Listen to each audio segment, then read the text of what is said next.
project, Marshall. What a choice of words. Like, it's all coming out, honey. Hi guys, welcome back to the Shannon Show. Hello if you're new. So today's video is going to be a review / kiki / psychological analysis of Love is Blind season 4 episodes 6 to 8. I hope everybody is doing as well as can be, and I really do hope everybody is being as proactive as possible and supporting the Black Lives Matter movement. And if you're still on the lookout for some resources, I've linked some in the description. Feel free to comment down below your thoughts on my commentary. I'm always up for a chat, I'm always up for debate, and if you like this video, give it a thumbs up, and if you didn't, give it a dislike, no hard feelings. And if you really like this video, consider subscribing and helping you get out. So, Love is Blind season 4 episodes 6 to 8. Now this batch of episodes I was hoping was going to be drama filled. I was hoping was going to be a bit more intense, like the stage that we were at last season. But I feel like these batch of episodes were a bit boring, and so are these couples, to be honest.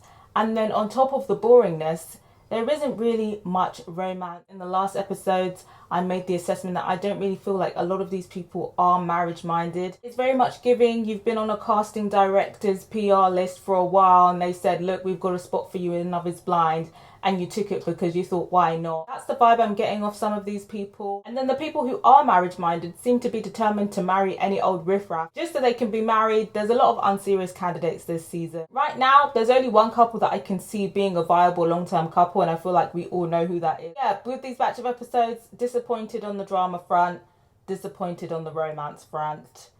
But let's discuss. So first up, we have Zach and Bliss. Obviously, we left at Zach attempting to reconcile with Bliss. It was kind of up in the air whether they would reconnect, up in the air if Zach was going to propose to Bliss, and if he did, would she say yes? Obviously, Zach and Irina didn't work out. On top of that, all of the girls were saying that Zach is a weirdo and that Bliss dodged a bullet. So right off the bat, I wasn't really feeling Zach, and I felt like it would be best for Bliss to just leave it personally. Personally, second choice love will never be my portion. It will never be anything that I advocate for. So I just kind of felt like Bliss should leave it.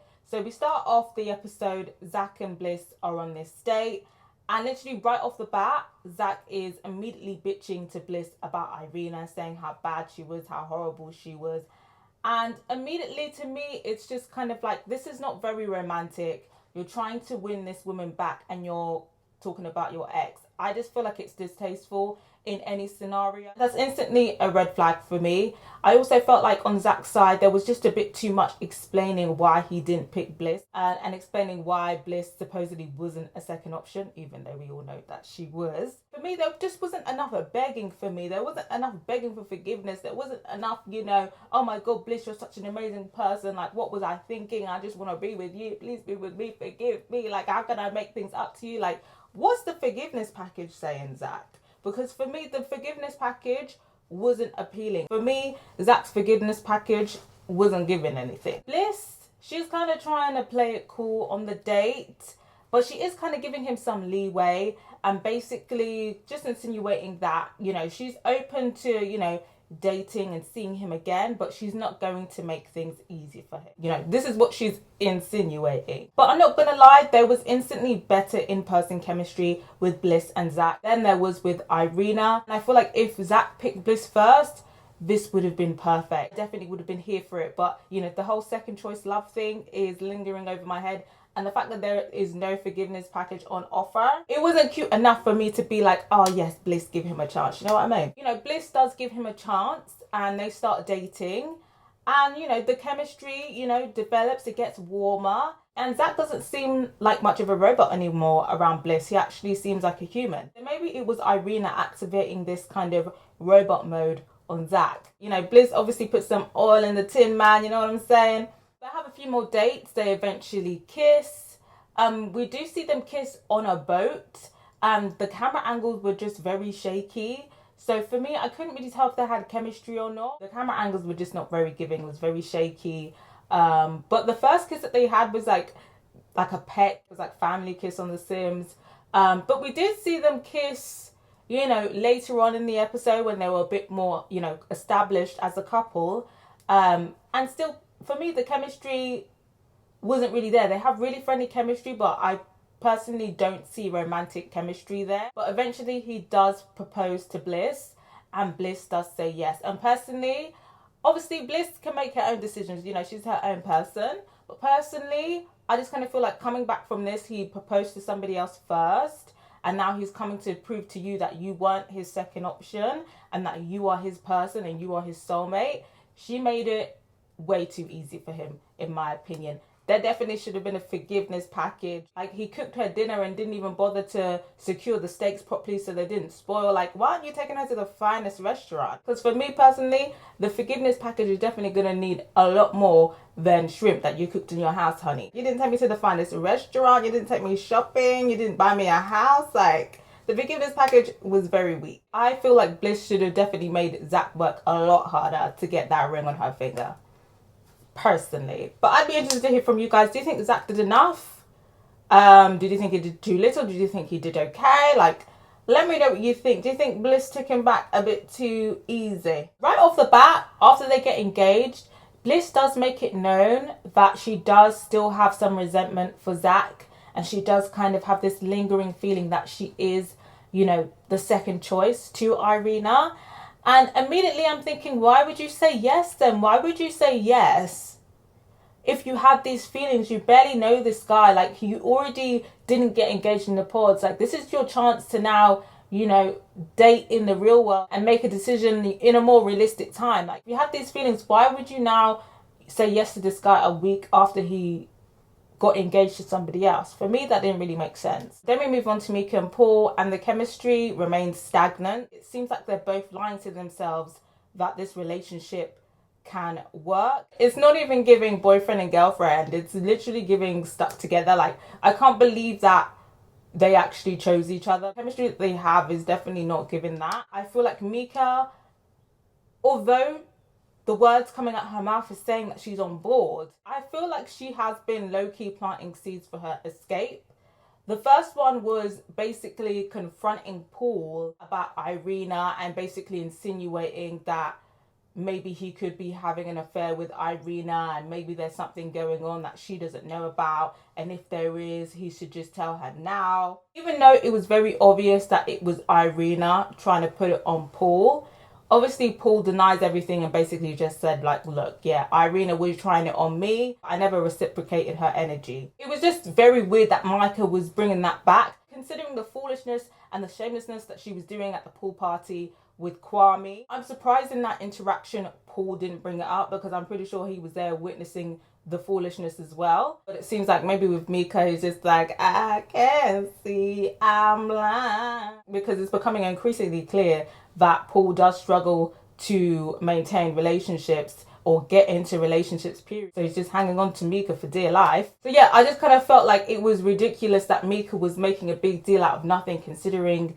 what she was doing with Kwame at the pool party. It was just a bit audacious for me. But she continues this act that she's so, you know, concerned and infuriated that Irina is plotting to take her man, that she actually does meet up with Irina and confronts her about it.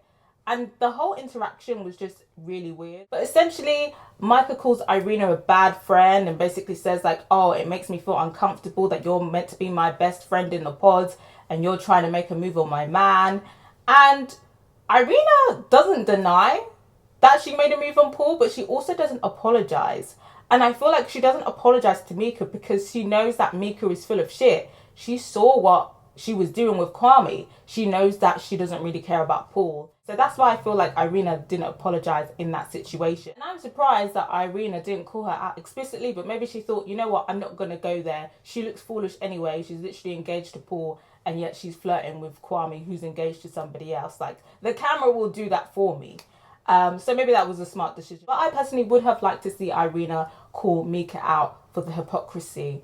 But what I also found was very funny is that Micah was basically saying, like, you know what, I'm not even worried about you flirting with Paul because I know Paul's not interested in you anyway. And when she said that, Irina's face kind of switched. Like, I know in her head she was thinking, like, I know this bitch isn't talking to me. Like, is this bitch trying to say that I'm ugly? Like, what's this bitch trying to say? This bitch trying to say that I'm not hot enough to steal her man? Like, that interaction was very awkward, and it seemed like that was the end of their pod friendship. And I also think maybe this was Mika's way of distancing herself away, you know, from being the mean girl trope like trying to make it out like Irina was maybe like the head mean girl, she was the ringleader, and maybe Micah was just going along with it. But now she's realized that Irina is so toxic and she doesn't want to be a part of it, even though she was like equally involved in the pettiness and the bitchiness. I'd be interested to hear from you guys. Was anyone on Micah's side, on that side of the argument, or did you just kind of feel like it was just hypocrisy all around?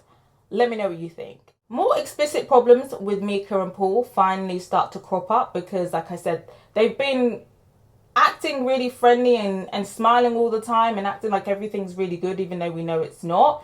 But we finally have something concrete that Micah can hold on to, you know, when she eventually ditches Paul, which is this whole lifestyle situation. When we visit Paul's apartment or where he lives, it's very clear why he has struggled to maintain or obtain a serious relationship, because he lives in a shack and he just seems very frugal about life. You know, the way that he's furnished his apartment, he says he's got his sofa from the side of the road. He says he got something off of Craigslist, and he's not even checking to see if the things that he's got is good quality. Like, as long as it's free, he's going to take it. He does not care what it looks like. And don't get me wrong, I love a steal, I love a bargain, I love a freebie. But you can still do up freebie, you can still do up thrifty, and make sure that stuff is good quality and actually looks good. So the fact that he doesn't care, to me, is a red flag. So obviously he's tried to make relationships, and they're now coming to his house. They're seeing his dilapidated furniture that probably smells like 1,000 packs of cigarettes, and thinking, this man cannot be serious, this man can do nothing for me in this life. And Micah is seeing the apartment and she's thinking, hell nah, like, you know what, you know, if there's an apartment that we have to give up, it's gonna be this one, because it's small, it's unfashionable, like, this is the one that we're giving up. But Paul pushes back and was like, no, I'm not giving up this apartment. Like, this is where we're going to be living. And I thought Micah was going to put her foot down, but later on she basically says, like, yeah, like, you know, if we get together, I would be moving into Paul's apartment. And I was just kind of thinking, absolutely not. Not only is the apartment small as fuck, Paul is frugal as fuck. So if you were to be like, oh, well, let's get a new sofa, he would be like, well, you know, the dilapidated sofa that we have is fine, but if you want to get a new sofa and pay for a new sofa, like, go ahead. That's the energy it's giving. It's giving unreasonable, it's giving stingy. So I don't know why Micah was lying to herself and trying to lie to us that she was going to compromise on that. I don't know how people are very comfortable living like this and then wondering why they don't have a partner. I don't understand. But anyway, they both meet each other's parents. Well, Micah meets Paul's mum. She seems very happy. She seems very happy that her son has managed to secure a girlfriend, you know, a pretty girlfriend. Like I said, it's becoming clear now that Paul has been struggling to get into relationships. He's been taking people back to the shack. They're seeing the dilapidated furniture and they're saying, bye-bye, I have to say bye. But his mum is saying, you know, why can't you get a girlfriend? And now he's finally popped up with a fiance. She's happy. I'm pretty sure she would have been happy with anyone. Micah's parents seem to be very accepting of this whole process. They said that they're going to support Micah. They like Paul. But the energy was very mellow. It was very much giving like, we're not really sure about this, but, you know, you're our daughter, so we're just going to, you know, say yes for the camera, go along with it and try and be as supportive as we can. But we also see Paul meet Micah's friends, and that is definitely a whole different story. If you thought Micah was mean, her friends are meaner. It's definitely giving her and her friends were the popular mean girls at school, and that's just kind of continued into adulthood. She's basically insinuated that, you know, her friend's opinion is very important to her, and that in some cases, you know, her friends gatekeep her relationship. There have been times when, you know, her friends haven't approved of her relationship and she had broken up with her partner. And I'm just kind of thinking, like, with friends like these, you are definitely going to be single for the rest of your life. And her friends instantly take a disliking to Paul. They're throwing digs at him, but Paul isn't really taking the bait, and you can tell that he just is not feeling her friends. And I feel like one of the friends made a dig, and he was basically just clapped back and was like, you know, well, I don't really care about what you think, like, I'm here for me, not you guys type of things. And I was thinking, period, Paul, because yeah, these friends, like, they're just being bitchy for no reason, and the friends are taken aback because it's just like, how dare you come into our space and not let us be mean to you. And Micah did not even defend Paul. She was basically saying, well, you should care what my friends think. Like, you know, my friends are very important. You should care about what they think. Like, that isn't a very good thing that you don't care about what they think. And he was trying to, you know, talk her down and be like, you know, it's because, you know, I care about you. So, you know, I care about your opinion. Our relationship is what matters. And she was just like doubling back like, no, no, no. And I was just thinking, Micah, good luck to you in your love life if you're letting these friends dictate it for you. And to be fair, the friends' assessment was right on Paul. I don't think Paul is the right person for Micah. You know, they said that she can do better.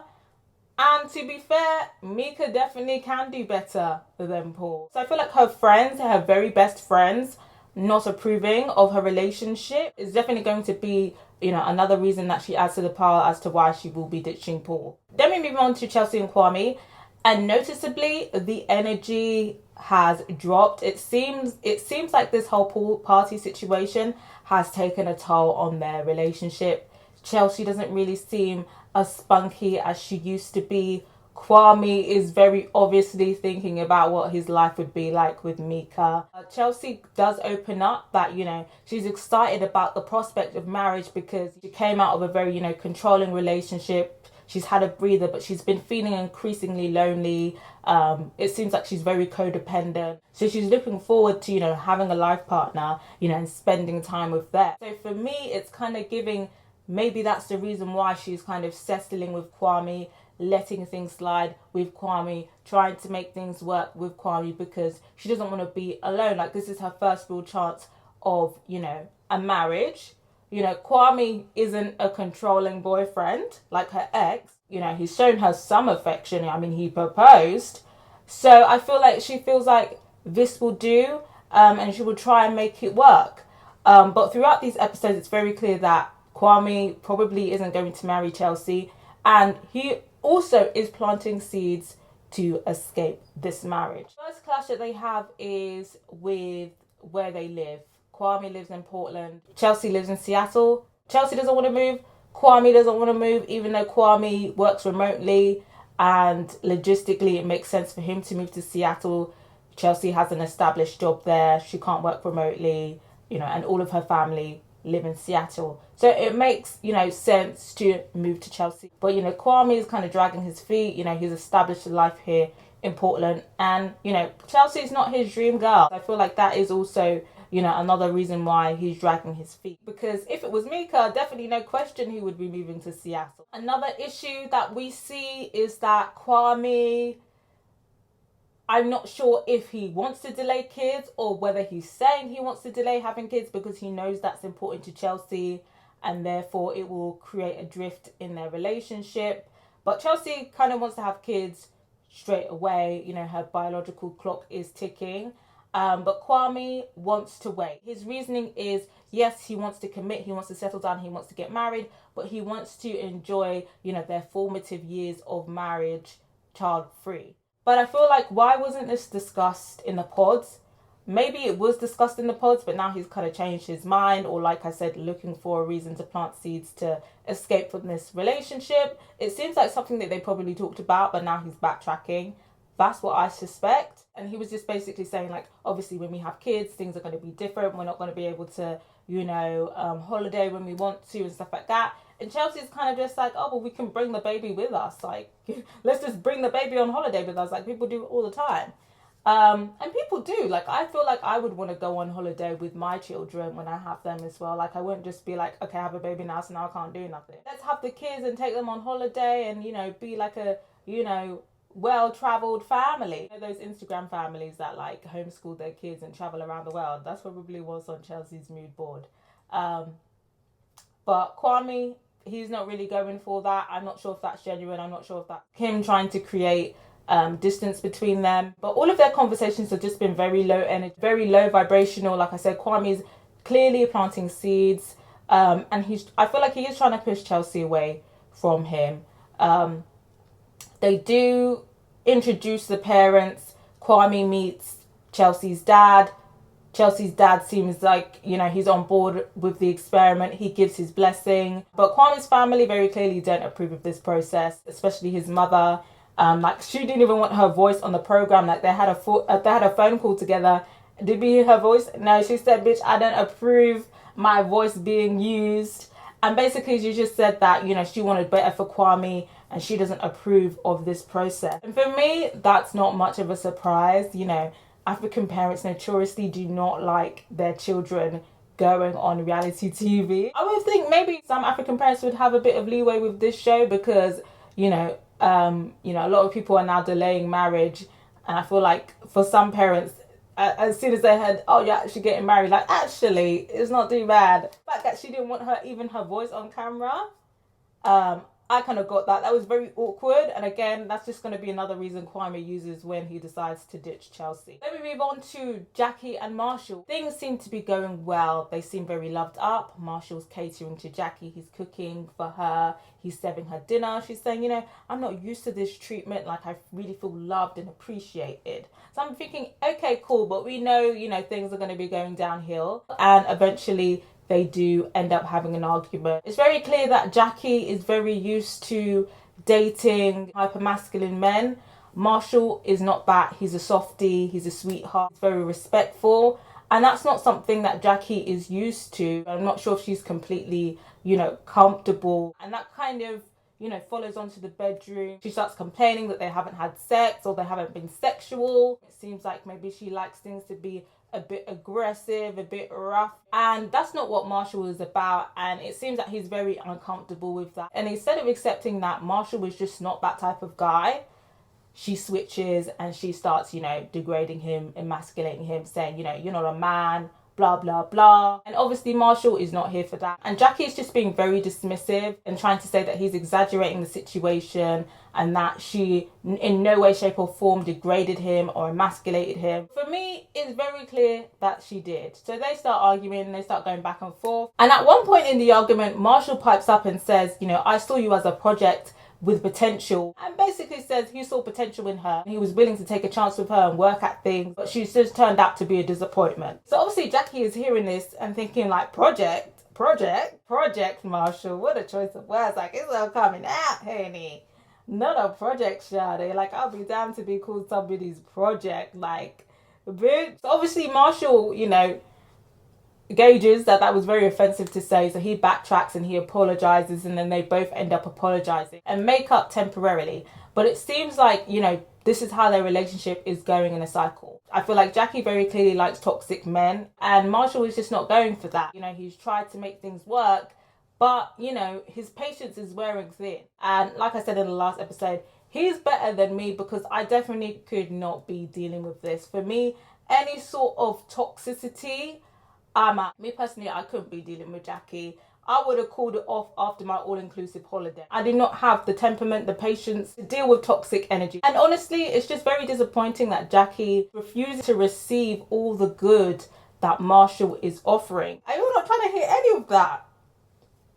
Each to their own, but very much get some therapy, Jackie. We do see I believe it was a friends or family meet with Jackie and Marshall. It was Marshall's friends or family. I can't remember if it was a friend or a family or both. That went reasonably well, but for me, you could tell that it was very performative. It was giving like we both just had an argument, but we're putting on a brave face and making it look like we're making it work. That was the energy that it was given because it looked like they had an argument before they welcomed the visitors. So yeah, that was another sign to me that it just isn't going to work out. Personally, I think Marshall should dip out now. I don't think Jackie is worth this energy. I don't think she's worth the stress.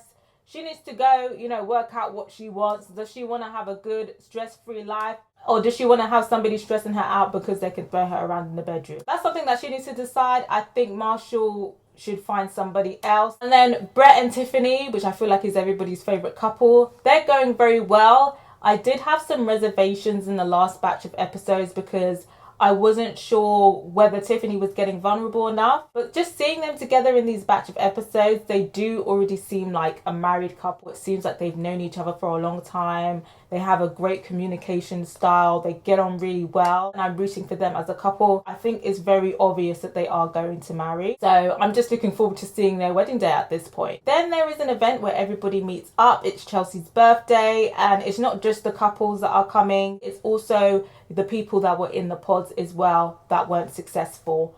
Notably, Irina is missing. I'm guessing Micah was chatting a lot of shit about her and made her out to be the bad guy, so she just kind of thought it'd be best not to go to Chelsea's party. But that's what I was kind of thinking. Also, she probably didn't want to come and see Bliss and Zach loved up. Notably, Amber was there as well, you know, the one that got rejected by Paul. But Paul decides to avoid her the whole evening, so that wasn't really juicy. But per Paul, like, this is what you're meant to do. Like, if you're not dealing with anyone anymore, why would you want to go speak to them? What closure do you need to have? Like, you already said that you don't want to marry each other. Like, just did it there. Come see Kwame. See Kwame? It's really that easy. I'm not sure why Micah and Kwame don't find that as easy. At the party, we do see some people speaking to each other, confiding in people about their feelings. Marshall confides in Brett that basically he's, you know, at the end of his patience with Jackie. I feel like Marshall knows that Jackie isn't going to be his wife. You know, she's used to toxic relationships. She's not ready to be in a non-toxic relationship with Marshall. And he's not really here to be her test subject. And Marshall deserves to have somebody who's not going to be stressing him out and trauma dumping on him and emasculating him and degrading him for being a reasonable human being. Very clear that Marshall is pretty much over it. I think, you know, Marshall cares about Jackie. You know, he's physically attracted to her. I'm not gonna lie, I do feel like maybe, you know, the physical attraction is, you know, one of the main things keeping him around because, you know, looks wise, Jackie's his dream woman. But I feel like he knows that even though looks wise, Jackie is his dream woman, this treatment and the turbulence of the relationship is not worth it. I think maybe he's just holding on to a little bit of hope that Jackie will fix up and be like, you know what, I don't want my old life. I want to, you know, have a new life with you. You know, let's cut the bullshit. I think that's what he's holding out for, but I think deep down he knows he's not going to get that. Noticeably, Jackie and Marshall do turn up separately, but when Jackie does turn up, you know, she greets Marshall, and it seems like, again, they're keeping up appearances. Josh, her ex-boo thing from the pods, is also there, but he's just being loud, drunk, and belligerent, and it's just very unattractive. You can hear him shouting in like all the clips. There's this very uncomfortable interaction that he has with Marshall where I feel like he was, you know, high-key insulting him but trying to joke around with him. And then he pulls Jackie to the side and is insulting Marshall, calling him NBA cryboy, and basically saying that he still likes her and that that if things aren't working out with Marshall, then she should pick him. And honestly, Jackie just seems very uncomfortable the whole talk. She probably has this hot, drunk breath in her face and thinking, ew. And it was just kind of like, if this was your way to win Jackie back, like, this is just embarrassing. Jackie is already vulnerable out here and you've still managed to repulse. But Jackie does like toxic men and toxic relationships. And Josh is one big red flag. He already tried to put the pressure on her in the pod. Now he's turning up drunk, being the most annoying person at the party and now declaring his love for her. Maybe Jackie might bite on this. For me, it would be very embarrassing if Jackie does, you know, entertain Josh any further, because to me he just seems like a very embarrassing individual. We also see Kwame confiding in Tiffany that he feels like he's compromising too much with Chelsea and basically insinuating that, you know, maybe they're not right for each other and that's okay. Like, nobody has to be the bad guy if they're not compatible. So again, he's planting the seeds for his escape with Chelsea. It's very clear he's probably not going to marry Chelsea. And guess who he also ends up talking to at the party? At his fiance's party, Micah. And again, the same conversation. They still care about each other. They still think about each other.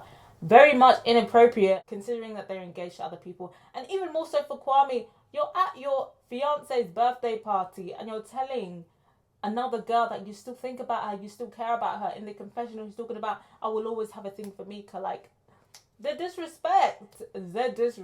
Like, you can't even keep those thoughts to yourself on your fiance's birthday. So clearly Kwame does not care about Chelsea like that, and Micah also doesn't care about Paul like that. I'm not sure if they'll end up together or not. It just seems like a flirtation to me, but they're definitely not going to end up with their fiancés. And if they do, it will be absolutely diabolical. And yeah, that was pretty much it for this batch of episodes. It was a bit boring. Not very much strong emotions other than like Tiffany and Brett. Like you can feel the genuine love there. But everything else was just very mid, very meh. At least with, you know, the last batch of people, we had anger, we had jealousy, we had hate, we had love, we had intense emotions. Like, you know, I miss the craziness of last season now. But yeah, the drama is just not very giving. The candidates overall seem very unserious. The next batch of episodes, it seems like Jackie is going to be entertaining Josh, which I just feel like is just embarrassing.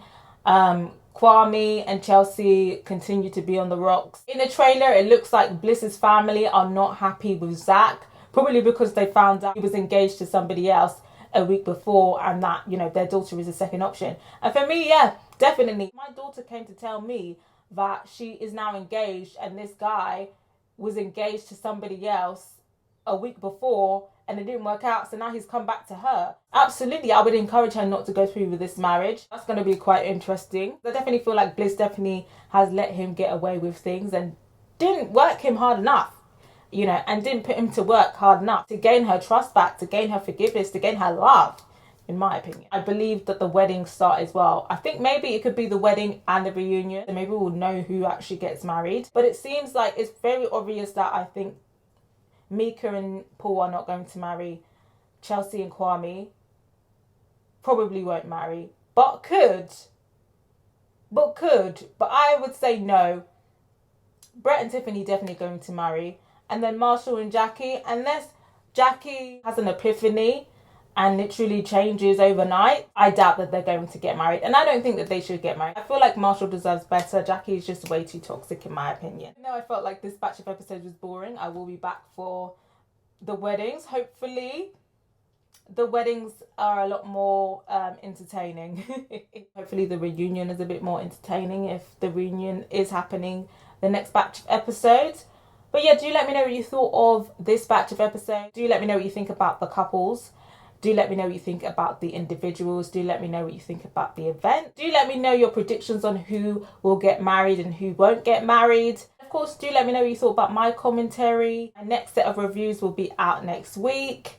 In terms of what's happening next on the channel, my Get Out reaction should be coming out on the channel very, very soon. I should have a late Women's Month celebration poll up on the channel. Do check my community post to vote on that. And if you want me to review or react to any similar shows, you can always send me a direct request on Patreon. Subscribe if you haven't yet, and if you have, don't forget to put a notification bell on so you know my next video is dropping. I'm also trying to get to 4.6k subscribers. That's my next short-term goal, and I'd appreciate if you help me hit that. And thank you to everybody who has subscribed to my channel so far, and thank you to everybody who's taken the extra step to send it to my Patreon. It really means a lot to me.